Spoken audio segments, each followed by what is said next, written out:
सिंध के वासियों ने दुनिया की तरक्की व तमीर में कौन सा किरदार अदा किया? सिंध के बाशिंदों ने दुनिया की तरक्की व तमीर में कौन सा किरदार अदा किया? सिंध की तहजीब के वारसों ने 10,000 साल पहले कौन सी इजादात की? मैं रुख सिंधी आपसे मुखातब हूँ। इसी मौजू पर आज आपसे गुफ्तगू होगी।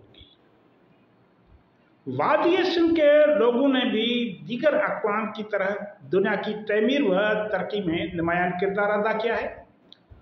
आज दुनिया ने जो तरक्की की है उसमें सिंध के लोगों का पसीना और मेहनत भी शामिल है।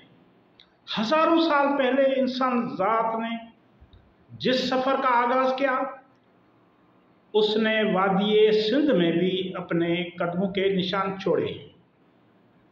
आज से 10,000 साल पहले वादी सिंध में उभरने वाली तहजीब, तश्कील पाने वाली तहजीब जगराफियाई तौर पर तकरीबन 12,60,000 मुरबा किलोमीटर यानी 5 लाख मुरबा मील की वसी रकबे पर फैली हुई थी, जो कि दीगर तमाम एशियाई तहजीबों से बड़ी थी।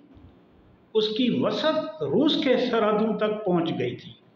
सिंध की तहजीब का खित्ता बाबिल से 4 गुना और मिस्र से 2 गुना बड़ा था।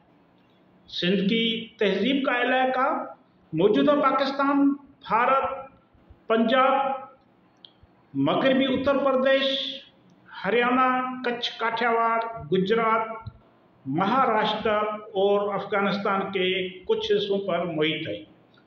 उस वक्त सिंध की रियासत सिंधु किंगडम मुमकिना तौर पर 5 सूबों में तकसीम था, जिसका मरकज मोहनजोदड़ो था और मौजूदा सिंध मरकजी सूबा था। वादी सिंध में 5 लाख साल पुरानी इंसानी आबादी के शवाहिद मिले। इस तरह के शवाहिद नगर पारकर थरपारकर, मौजूदा जो डिस्ट्रिक्ट थरपारकर सिंध का है उसके नगर पारकर में दरियाए लूनी दरिया के करीब माहिरीन ने दरियाफ्त किए हैं, जहाँ से पैलियोलिथिक दौर के इंसानों की ज़ेर इस्तेमाल औजार भी दरियाफ्त किए गए। इसका मतलब यह है कि 5 लाख साल पहले इस खित्ते के बाशिंदों ने खाना बदोश तर्ज़े ज़िंदगी तरक करके एक जगह आबाद होना शुरू किया, रहना शुरू किया, जो इंसानी तरक्की की तारीख में एक संगे मील है। रोहिणी, सिंध की रोहिणी के पहाड़ियों से 50,000 साल पुरानी इंसानी आबादी और उनके इस्तेमाल होने वाले आलात के शवाहिद भी मिले हैं। ये औजार जानवरों और परिंदों के शिकार के लिए इस्तेमाल होते थे। आज हम सिंध की तहजीब की अहम इजादात का एक मुख्तसर जायजा पेश करते हैं, ताकि आलमी तरक्की में सिंध के लोगों की कंट्रीब्यूशन को उजागर किया जा सके। हम आपको बताएंगे कि सिंध के लोगों ने आज से हजारों साल पहले दुनिया की तरक्की में कौन सा किरदार अदा किया, दुनिया को कौन सी टेक्नोलॉजी मुंतकिल की। आग की दरियाफ्त, आग जिससे हम अपना चूल्हा जलाते हैं, खाना पकाते हैं, उसी आग की दरियाफ्त की शवाहिद 50,000 साल पहले वादी सिंध से मिले। माना आग की दरियाफ्त वादी सिंध के लोगों की बड़ी ईजाद थी। इसका मतलब यह है कि इस वादी के बाशिंदे आग के दरियाफ्त करने वाले दुनिया में सबसे पहले इंसान थे। आग की दरियाफ्त इंसानी जिंदगी की तरक्की में एक बड़ा छलांग साबित हुई। एक बड़ा जंप, इंसानी तरक्की में बड़ा जंप आया आग से। उसके बाद है ज़राअत का आगाज। वादी सिंध के बाशिंदों ने 15,000 साल पहले जमीन काश्त करना शुरू की। उन्होंने फसलें काश्त करना और जानवरों को पालना शुरू किया। इसका सबूत रोहड़ी, सिंध की रोहड़ी, कराची, हैदराबाद और मंसूर झील के इलाके के आसपास के कदीम मुकामात से मिलती है। मिट्टी के मकानात की तमीर। इस वादी में हजारों साल पहले कच्चे मकानात के तमीर के सबूत मिले हैं। आर्कियोलॉजिस्ट ने बताया है कि इस वादी सिंध में 8000 साल पहले कच्चे मकानात की तमीर शुरू हुई। माना तमीर करना, वादी सिंध के बाशिंदों ने 8000 साल पहले कच्चे मकानात तमीर करना शुरू किए और उसमें रहने लगे। इसी दौर में पहली बार घरेलू बर्तन ईजाद हुए। गिलास है, प्लेट है, छुरी है, ये सब 8000 साल पहले इसी वादी सिंध के लोगों ने ईजाद किए। महरगढ़ और आमरी से आर्कियोलॉजिस्ट को, कदीम आसारों के माहिरों को ऐसे शवाहिद मिले हैं। उसके बाद बड़ी जो ईजाद है वादी सिंध के लोगों की, वो है कुम्हार के पहिए की ईजाद, व्हील, कुम्हार के पहिए की ईजाद। वादी सिंध में तकरीबन 6500 साल पहले, 6500 साल पहले यानी 4000 BCE सबसे बड़ी ईजादात में मिट्टी के बर्तन बनाने के लिए कुम्हार के पहिए का इस्तेमाल था। ये दुनिया की पहली बड़ी ईजाद तस्वर की जाती है जिसने बाद में व्हील की बुनियाद रखी। फीता, व्हील, जिससे आजकल गाड़ियां चलती हैं, जहाज चलते हैं, हर चीज उसी फीते, व्हील से चलती है। ये कुम्हार के पहिए की ईजाद के बाद बड़ी ईजाद थी। व्हील और बैलगाड़ी की ईजाद, वादी सिंध के लोगों ने व्हील और बैलगाड़ी की ईजाद की कुम्हार के पहिए की ईजाद के बाद। तिजारत की वजह से सिंध के तहजीब के वारसों ने नक्ल व हमल की टेक्नोलॉजी में महारत हासिल की।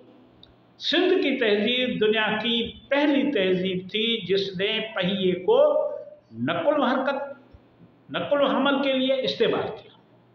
उन्होंने बैलगाड़ी ईजाद की जो कि एक अहम साइंसी ईजाद थी और कदीम इंसानी तरक्की में एक बड़ा कदम तस्वर किया जाता है। धात की दरियाफ्त। धात सिंध में तकरीबन 6500 साल पहले यानी 4000 BCE में वादी सिंध के लोगों ने धात दरियाफ्त की। इसकी वजह से तांबे से तैयार करने वाले औजार और जेवरात का आगाज हुआ। पहले मिट्टी से बर्तन बनते थे, औजार बनते थे, पत्थर से औजार बनते थे। उसके बाद धात जब दरियाफ्त हुई तो काम के लिए जो औजार बनाए गए वो धात से बनाए गए। उसके बाद जेवरात बनाए गए, खाने पीने की अशिया में काम आने वाले औजार बनाए गए, बर्तन बनाए गए। शहरी तहजीब का बुनियाद। शहरी तहजीब का बुनियाद वादी सिंध में शहरी तहजीब की बुनियाद तकरीबन 7500 साल पहले यानी 5000 क़िबल मसीह में रखी गई थी। माने शहरी तहजीब, यहाँ के लोग शहरों में रहने लगे। 7500 साल पहले लोगों ने शहर आबाद किए। उनके घर पक्की हुई ईंटों से बने थे। अक्सर 2 मंजिला इमारतें थीं जिनमें जदीद तर्ज के बाथरूम्स, किचन, स्टोरेज रूम, पानी की कुएं, वेल्स होती थी जो आज के जदीद शहरों में मौजूद सहूलियात की तरह थी। इनके शहरों में चौड़ी सड़कें, ज़ेर ज़मीन नक्काशी आब का निज़ाम, तफरीही मकामात, गेस्ट हाउसेस और अच्छी तरह से मनसूबाबंद बाजार थे। मोहनजोदड़ो, हाड़ापा, चाहुंजोदड़ो, उस दौर के 5000 साल 7500 साल पहले के दौर के बड़े शहरी मराकज थे। सोने की जेवरात तैयार करने का फन भी यहीं से शुरू हुआ। वादी सिंध के बादशाहों ने 7500 साल पहले सोने की जेवरात यानी ज्वेलरी तैयार करना शुरू की। मोहनजोदड़ो के दौर में सिंध में खूबसूरत ज्वेलरी बनाने का फन अपने उरूज पर था। चाहूजोदड़ो जो के कदीम जो आसार हैं वो नवाबशाह के करीब हैं, सकरन और नवाबशाह के बीच में। चाहूजोदड़ो शहर के कदीम खंडरात से सोने के इतने जेवरात मिले हैं कि माहिरीन आसार कदीमा ने उसे जेवरात का शहर करार दिया है। चाहूजोदड़ो से सोने, मिट्टी, तांबे से बने जेवरात मिले हैं, जिनमें चूड़ियां, हार, तावीज, पाजेब, बाजू, टूथपिक, बालू की पिन, अंगूठियां शामिल हैं। यह सब इस वादी सिंध के लोगों की ईजाद थी। पेंटिंग, वादी सिंध के लोगों ने 7500 साल पहले मुसव्वरी का फन यहाँ ईजाद किया, इसी धरती पर ईजाद किया, इसी धरती पर शुरू किया। उन्होंने आग में पके हुए मिट्टी के बर्तनों, पत्थरों, हड्डियों, धात और हाथी दांत पर खूबसूरत और दिलकश डिजाइन बनाए। इसके सबूत आमरी, मोहनजोदड़ो, चाहूजोदड़ो से मिले हैं। शतरंज वादी सिंध शतरंज की जाय पैदाश थी। मोहनजोदड़ो से शतरंज की डाइस और गोटियां मिली हैं। इसी दौर में शतरंज उस दौर में भी शतरंज इसी तरह खेली जाती थी जिस तरह आज खेली जाती है। बच्चों के खिलौने, वादी सिंध के कदीम आसारों से बेशुमार किस्म के खिलौने मिले। मुख्तलिफ कदीम बस्तियों से पकी हुई मिट्टी, पत्थर, धात और हाथी दांत से बने हुए खिलौने दरियाफ्त हुए, जिनमें मिट्टी की छोटी गाड़ियाँ, मिट्टी की बैलगाड़ियाँ, सींग वाले बैल, गेंटे, भैंस, शेर, खनरीज, खरगोश, हरण, मछली, मगरमच्छ, कछुए, मुर्ग और तोते शामिल हैं। छोटे छोटे तोते, गेंडे, भैंस बनाते थे मिट्टी से बच्चों के खेलने के लिए। दुनिया में पहली मर्तबा गंदम की काश्त वादी सिंध से शुरू हुई। मोहनजोदड़ो से गंदम की जले हुए दाने मिले हैं। हड़प्पा से मटर और तिल के दाने मिले हैं, जबकि खजूर के बीज भी मोहनजोदड़ो से दरियाफ्त हुई है। वरना गंदम की काश्त जो है दुनिया में पहली मर्तबा गंदम की काश्त वादी सिंध से शुरू हुई। ये मैं नहीं कहता, दुनिया के माहिरीन कहते हैं, आर्कियोलॉजिस्ट कहते हैं। कपास के साथ टेक्सटाइल की सनत, वादी सिंध में एक अहम दरियाफ्त सोती कपड़े का एक टुकड़ा है जो मोहनजोदड़ो से मिला है। तांबे और चांदी के बर्तन के करीब सोती कपड़े का एक टुकड़ा मिला जो रुई की कदीम तरीन सबूत की निशानदही करता है। बुनाई का फन सिंध में कदीम जमाने से मौजूद है। मोहनजोदड़ो में धागा घुमाने के लिए ऐसे औजार मिले हैं। बहुत से घरानों में कीमती धातु और मिट्टी दोनों से बने हुए ऐसे औजार मिले हैं जिस पर कपड़ा तैयार होता था। चावल की काश्त, गंदम और कपास के अलावा सिंध के लोग चावल भी काश्त करते थे। पहले ये ख्याल किया जाता था कि चावल की काश्त सबसे पहले फिलिपाइन में शुरू हुई। ताहम कदीम सिंधु तहजीब के मकामात की खुदाई से ये बात सामने आई है कि फिलिपाइन से सदियों पहले सिंध में चावल की काश्त की जाती थी। इन मौज़ूआत पर मैं अलग अलग वीडियोज़ व्लॉग भी करूँगा सबूत के साथ। कैलेंडर का इस्तेमाल, मोहनजोदड़ो के लोग तकरीबन 2500 क़ब्ल मसीह में मानसून के हवाओं और दरियाए सिंध में सैलाब की पेश गोई के लिए पत्थर के कैलेंडर इस्तेमाल करते थे। फिनलैंड के माहिर आसार कदीमा डॉक्टर एरिका बुला ने बताया है कि ये पत्थर दुनिया की पहली साइंसी पहले साइंसी औजार हैं जिनसे सैलाब की पेशगोई की जाती थी। डॉक्टर एरका मोला का दावा है कि साइंस की जाए पैदाइश मेसोपोटामिया या मिस्र नहीं बल्कि सिंध है। डॉक्टर एरिका फिनलैंड की माहिर आसार कदीमा है, ये उसकी दावा है। फल्कियात का इल्म है। वादी सिंध के बाशिंदों ने चांद के चक्कर, माहवार, मंथली, चांद के हिसाब से महीनों का हिसाब लगाया करते थे। वादी सिंध के लोग 5000 साल पहले उन्होंने कमरी कैलेंडर की पैरवी की और उसके मुताबिक मौसमों की तयन किया जाता था। उन्होंने चांद की हरकत के बुनियाद पर अपने दिनों की पैमाइश की। मोहनजोदड़ो के लोग हर मौसम को 4 महीनों में तकसीम किया करते थे। रूसी रियाजीदान AI वोल्डरविस्की ने कहा है कि मोहनजोदड़ो से मिलने वाली मोहरों की कंप्यूटर तज्ज़िये से पता चलता है कि वादी सिंध के लोग फल्कियात का वसी इल्म रखते थे। गिनती का फल, जीरो की इजाद, सिंधी में उसको कहते हैं बुड़ी, जीरो, सफर। सिंध के कदीम बाशिंदों ने गिनती के फन की ईजाद की। सिंध के कदीम मकामात से मिट्टी के गिनती के टोकन और मापने वाली छड़ियाँ मिली हैं। सिंध के लोगों ने लिखने और पढ़ने के फन से पहले गिनती का फन इस्तेमाल किया, ईजाद किया। स्कॉलर ग्रियर्सन के मुताबिक वादी सिंध के बाशिंदे गिनती और हिसाब किताब रखने में माहिर थे। वो 20 एक जो ग्रुप बनता था 20 का, 2 20 40 3 20 60 के हिसाब से गिनती करते थे। ये रवाज आज भी सिंध में राज है। पहली बार इस वादी के लोगों ने शुमार 20 जो अंग है उसको शुमार करते हुए अपने अददी निज़ाम में सफ़र का इस्तेमाल किया।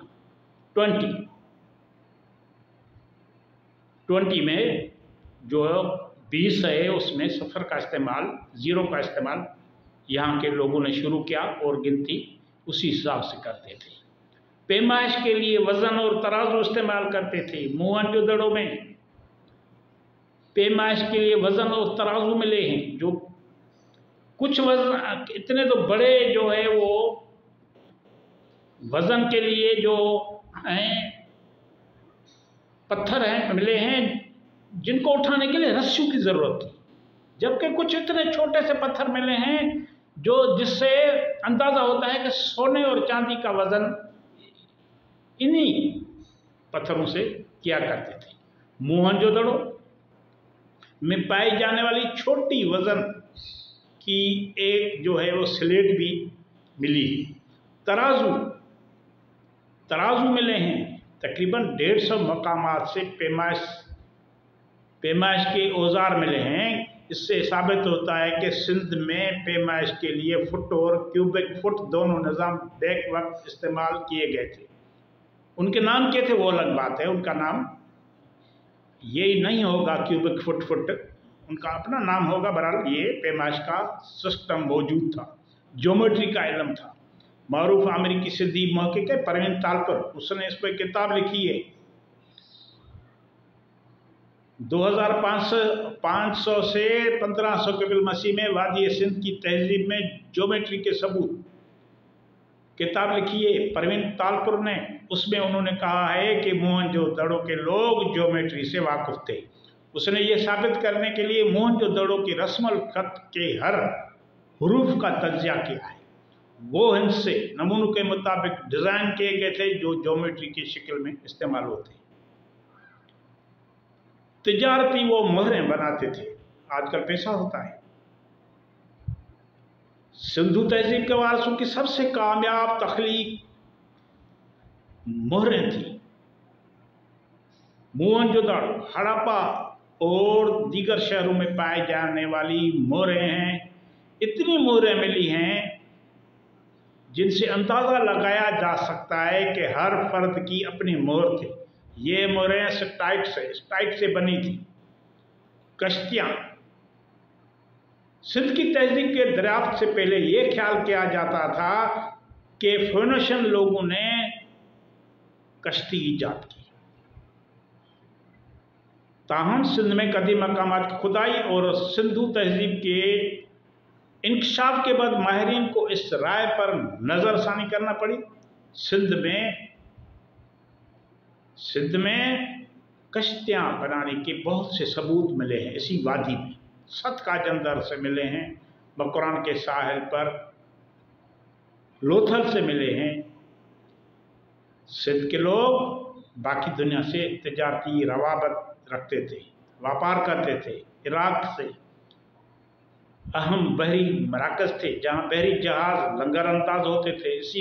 उस वक्त खलीज के किनारे वाक़े लोथल शहर में खुदाई से बहरी जहाज़ों की तमीर के लिए एक डाक यार्ड का इंकशाफ हुआ है, जो मुकम्मल तौर पर पकी हुई ईंटों से बनाया गया था। इसी लोथल से बाकी दुनिया से व्यापार होता था। मलमल का कपड़ा है। बाबिल और नैनवा के नोश्ताजात में सिंध की बारीक मलमल के कपड़े का जिक्र मिलता है, जिसे सिंधु कहा जाता था। सिंधु, इससे जाहिर होता है कि सिंध के कारीगर मलमल का कपड़ा तैयार करते थे, पैसा कमाने के लिए उसे बैरून मुल्क फरोख्त करते थे या सामान के बदले उसका सौदा करते थे। इस कपड़े को दरियाए सिंध के नाम से सिंधु मलमल कहा जाता था। ज़बान और रस्मुल खत, सिंध में कदीम मकामात की खुदाई से कबिल माहिरीन का ख्याल था कि तहरीर का फ़न सबसे पहले दजला और फ़रात के लोगों ने ईजाद किया, उसके बाद मिस्री और दीगर लोगों ने।